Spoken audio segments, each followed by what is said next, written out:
Meus irmãos, a paz do nosso Senhor e Salvador Jesus Cristo, dia de ontem, dia 30/6/2021, eu recebi um vídeo no meu celular, um vídeo enviado por um irmão, aonde um pastor bastante conhecido, pastor que era frequentemente convidado para grandes eventos evangélicos no Brasil. Infelizmente, nós sabemos como que funciona isso. Esses obreiros são caros, cobram altos valores para estarem nestes eventos, mas enfim, né? É o que nós temos no Brasil.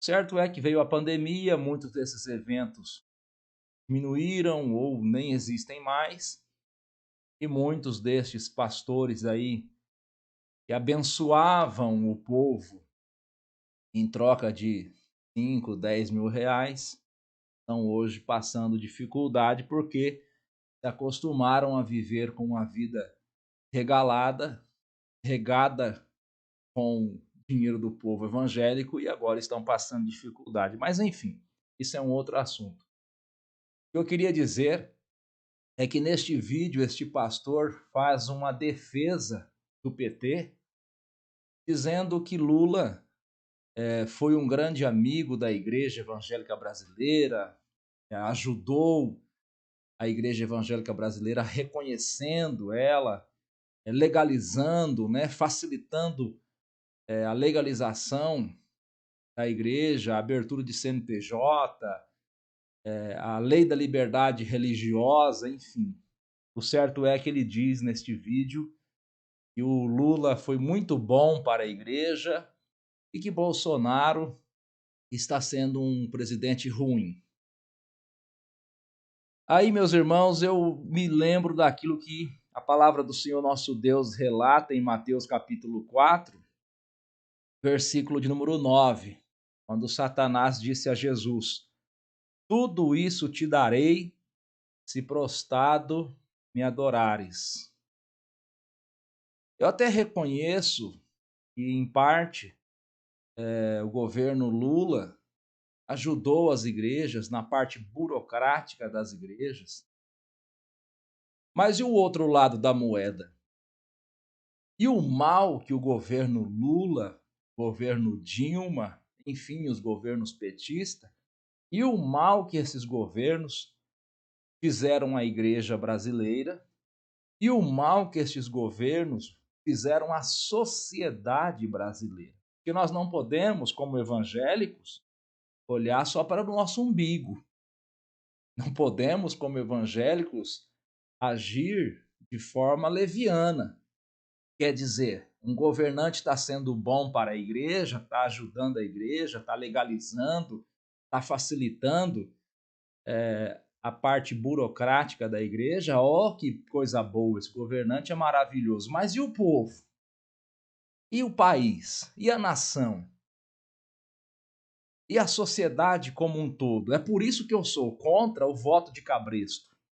É por isso que eu sou contra um líder religioso indicar uma pessoa e os crentes todos, como cordeirinhos, votar naquela pessoa. Porque quando isso acontece, realmente aquela pessoa às vezes favorece a igreja como instituição. Mas e o país? E o estado? E a cidade? E os bairros? Ora, nós aqui em Londrina, por exemplo, nós votamos em deputados que não fizeram nada pela cidade. E aí, votamos só porque é irmão? Votamos em deputados estaduais, federais, só porque é irmão? E a cidade, como é que fica? O que ele fez pela cidade? O que ele fez pelo teu bairro? Você está entendendo? Então, esse camarada, esse pastor, né? Ele faz uma defesa e elogia o presidente Lula, só que ele se esquece de dizer que nos governos petistas houve uma forte apologia à liberação de uso de drogas. Como é que fica?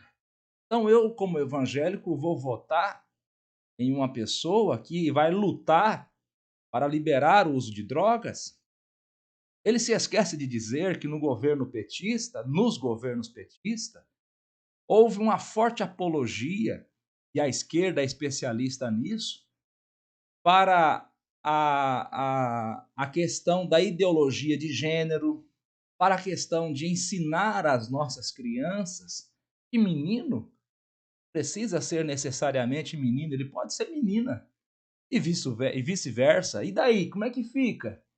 Então, quer dizer, Lula foi bom para a igreja, mas destruiu a sociedade. Isso é bom? Isso é bom? E a corrupção nos governos petistas? Como é que fica? Como eu, como um cristão, vou defender um governo que praticou a corrupção? Como é que fica?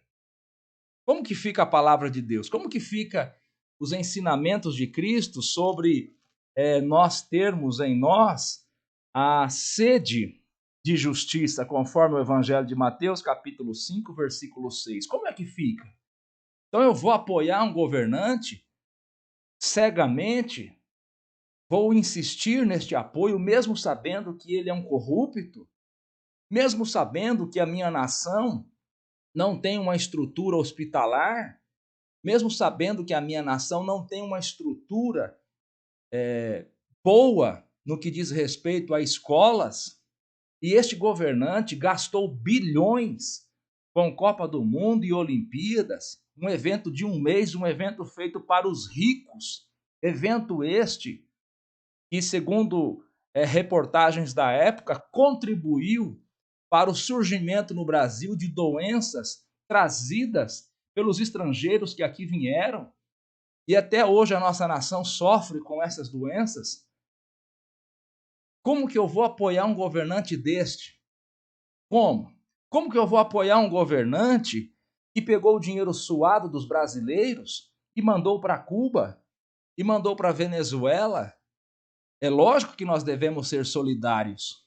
Sim, o ser humano precisa ser solidário, mas primeiro ele tem que se preocupar com os seus, com a sua casa. Você não pode ver o seu filho passando fome e emprestar dinheiro para o teu vizinho ao lado. Ora, que negócio é esse? Então, veja, são situações que não tem como defender. Nós, como cidadão brasileiro e como evangélicos, como cristãos, nós não podemos apoiar e defender a esquerda. A esquerda luta contra a igreja. Você se lembra dos eventos que aconteceram recentemente? Eventos estes intitulados pela mídia e pelos intelectuais aí como eventos culturais. Eventos culturais patrocinados com dinheiro de governo, com dinheiro de Lei Rouanet, zombando de Cristo, zombando do cristianismo, escarnecendo do cristianismo, fazendo coisas horríveis, e as imagens falam por si. Quem viu isso, quem recebeu essas imagens via rede social, sabe do que eu estou dizendo. Eventos de homens nus, pelados, eventos de pessoas nus, com criancinhas, tocando em homens nus.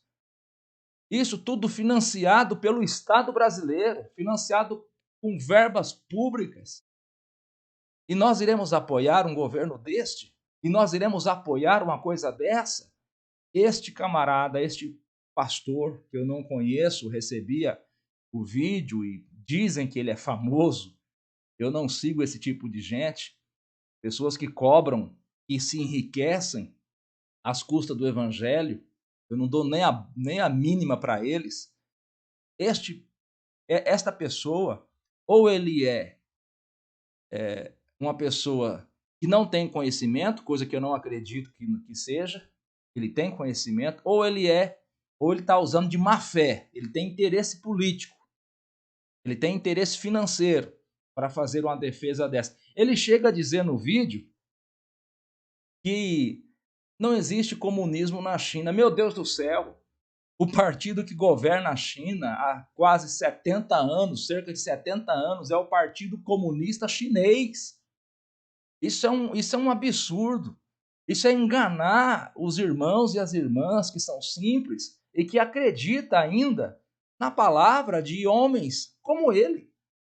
Isso é um absurdo. A China persegue os nossos irmãos. Os evangélicos na China são perseguidos. Procurem assistir um filme baseado em fatos reais chamado Um Clamor na China. Vocês vão ver como é o regime chinês. Dizer que não existe comunismo na China é um absurdo. A China é governada por um partido comunista. Logicamente, na área da economia, eles estão agindo como capitalistas. Eles não são bobos, eles sabem que o capitalismo enriquece a nação. Eles sabem que aonde o comunismo foi implantado na economia, quebrou o país, ao exemplo da Venezuela. Mas, nos costumes, no dia a dia da sociedade, a China é governada por um regime comunista. E ele diz neste vídeo que não existe comunismo na China. Então, meus irmãos, vamos ficar espertos. Vai aparecer neste próximo ano aí muitos malandros, charlatões, muitos que querem tirar proveito, que querem se utilizar da sua influência para se elegerem a deputados estaduais, deputados federais, ter bons salários, né? E querem usar a igreja para isso. A igreja não deve ser usada para isso, não deve ser usada para coisa alguma. A igreja é um local de adoração, de louvor, de culto. Se possível, nós devemos instruir nossos irmãos sobre princípios e conceitos, nunca indicar nomes, pessoas, né? E, e é isso. Nós precisamos tomar muito cuidado. A esquerda, eles são espertos e eles vão procurar a igreja. E eles vão procurar esse tipo de liderança falido, fracassado, guloso por dinheiro, avarento por dinheiro, soberbo. Eles vão procurar esse tipo de pessoa para usar eles para conseguir o voto dos evangélicos. Vamos ficar espertos. Deus abençoe a todos.